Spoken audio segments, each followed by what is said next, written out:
नमस्कार, बहुत स्वागत है आपका। आपके साथ मैं हूं विवेक। 2023 के साल के अंत में मध्य प्रदेश में विधानसभा के चुनाव हो रहे हैं।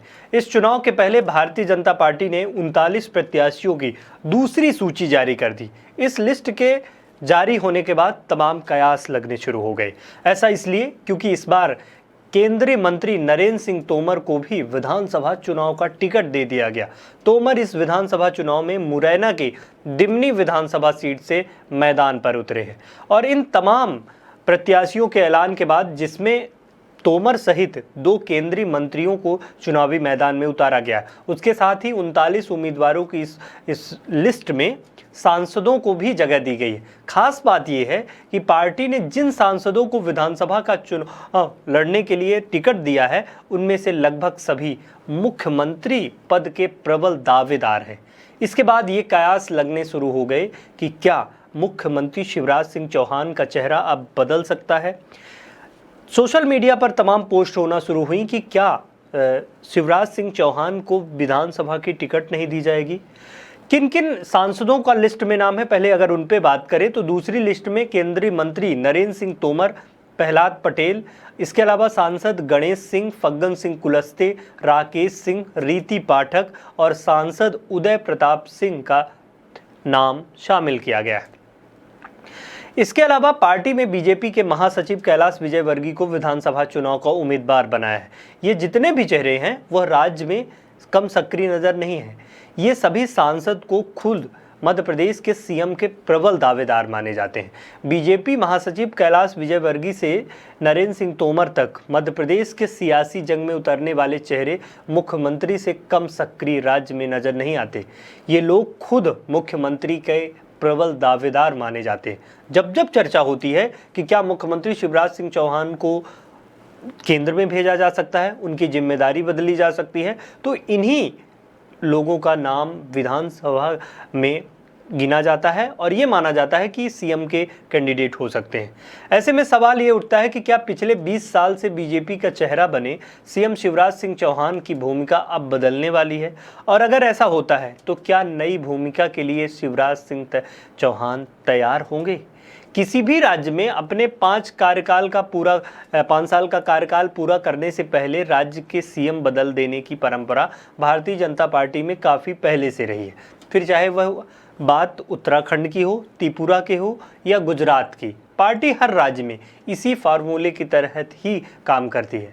हालांकि मध्य प्रदेश एक ऐसा इकलौता राज्य है जहां मुख्यमंत्री शिवराज सिंह चौहान पिछले 20 साल से सत्ता में बने हुए हैं, लेकिन इस बार उम्मीदवारों की जो दूसरी लिस्ट जारी हुई, उसे देखकर ऐसा लगने लगा है कि क्या मध्य प्रदेश में चुनाव में समीकरण बन सकते हैं। नरेंद्र सिंह तोमर को लेकर अटकलें तेज हैं। बीजेपी की दूसरी लिस्ट में केंद्रीय मंत्री नरेंद्र सिंह तोमर को मैदान में उतारा गया। मुरैना जिले की दिमनी विधानसभा सीट से वो उम्मीदवार होंगे। नरेंद्र सिंह तोमर का चुनावी मैदान में उतरना शिवराज के लिए टेंशन बढ़ा सकता है, क्योंकि सियासी गलियारे में नरेंद्र सिंह तोमर को लेकर कई तरह की अटकलें लगाई जा रही हैं। इस विधानसभा चुनाव से पहले भारतीय जनता पार्टी ने तोमर को चुनाव प्रबंधन समिति का अध्यक्ष बनाया था। इस पद पर रहने का मतलब है कि मध्य प्रदेश में विधानसभा चुनाव का मैनेजमेंट का पूरा काम उन्हीं के पास है।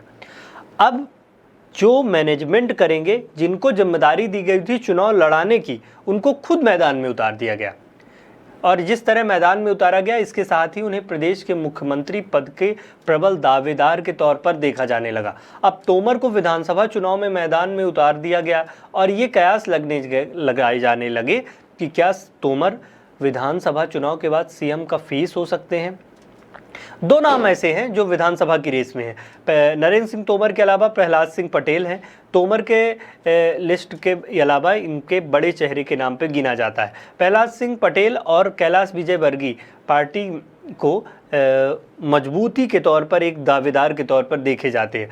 पार्टी ने प्रहलाद को नरसिंहपुर से टिकट दिया है। इस सीट पर 2018 में हुए विधानसभा चुनाव में बीजेपी के जालम सिंह पटेल ने कांग्रेस के लखन सिंह पटेल को 15,000 वोटों से हराया था। ये प्रहलाद पटेल के भाई हैं, लेकिन जीत दिलाने के बाद इस विधानसभा चुनाव में उनका टिकट काटकर उनके भाई प्रहलाद सिंह पटेल को उम्मीदवार बनाया गया। प्रहलाद सिंह एमपी के बड़ा चेहरा माने जाते हैं। उन्हें सीएम फेस बनाने के लिए भी कई बार चर्चाएं उठी। ऐसे में उनको टिकट दिया जाना इस चर्चाओं को और भी हवा देता है। खास बात यह है कि इस नरसिंहपुर से उम्मीदवार बनाए जाने के साथ ही केंद्रीय मंत्री प्रहलाद सिंह पटेल पहली बार विधानसभा चुनाव लड़ेंगे। इसके अलावा अगर बात करें कैलाश विजयवर्गीय के बारे में, इंदौर 1 से उन्हें टिकट दिया गया है। काफ़ी लंबे अरसे से मध्य प्रदेश की राजनीति में सक्रिय हैं। साल 2018 के हुए विधानसभा चुनाव में उनके बेटे को टिकट दिया गया था, लेकिन इस बार बीजेपी ने उन्हें मैदान पर उतारा। सितंबर महीने में की जो शुरुआत में प्रेस कॉन्फ्रेंस के दौरान कैलाश विजयवर्गीय से पूछा गया था कि आगामी विधानसभा चुनाव जीतने पर बीजेपी का मुख्यमंत्री का चेहरा कौन होगा। इस सवाल के जवाब में विजयवर्गीय ने कहा था कि आप सभी बीजेपी को जिताइए, उसके बाद विधायक दल की बैठक के बाद ये नेता चुना जाएगा, सीएम का चेहरा तय होगा और इसके अलावा वरिष्ठ नेतृत्व भी तय करेगा कि मुख्यमंत्री का चेहरा कौन होगा। अब सवाल उठने लगे कि आखिर क्यों सीएम के चेहरे के बदलाव की अटकलें तेजी से लगने लगी, क्योंकि बीजेपी मध्य प्रदेश में विधानसभा चुनाव से पहले सीएम के चेहरे का पत्ता नहीं खोलना चाहती। यही कारण है कि अब लोगों को लगने लगा कि सीएम का जो चेहरा है वो बदल सकता है। इन लिस्टों के निकलने से पहले भी अलग अलग सार्वजनिक मंचों पर तमाम नेताओं ने यह बयान दिया कि राज्य के सीएम का फैसला चुनाव के बाद ही होगा। इस बयान के बाद भारतीय जनता पार्टी ने उम्मीदवारों की लिस्ट में सीएम शिवराज सिंह चौहान के कद के बराबर कई बड़े नेताओं को मैदान में उतारा है। जनता को यह संदेश भी दे दिया कि इस चुनाव में अगर बीजेपी जीतती है तो प्रदेश की जनता को नया सीएम मिल सकता है। तो अगर नया सीएम मिल सकता है तो मुख्यमंत्री शिवराज सिंह चौहान की भूमिका क्या होगी? क्या उनकी भूमिका में बदलाव किया जा सकता है?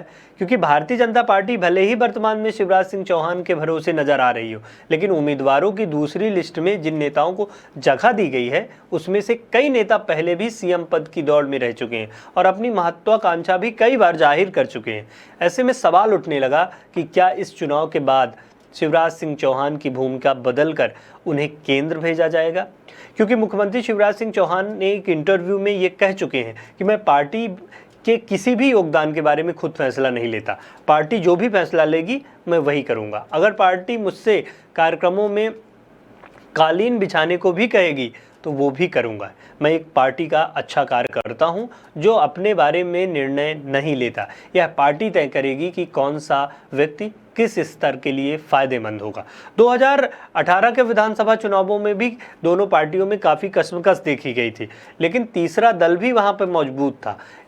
हालांकि 46 में से 41 सीटों का में सीधा मुकाबला था। बीजेपी द्वारा जीती गई 23 जो विधानसभा सीटों में, जिसमें ग्वालियर और देव तालाब में बसपा उम्मीदवारों को उप विजेता रही है, यानी कि बसपा का भी प्रभाव रहा है।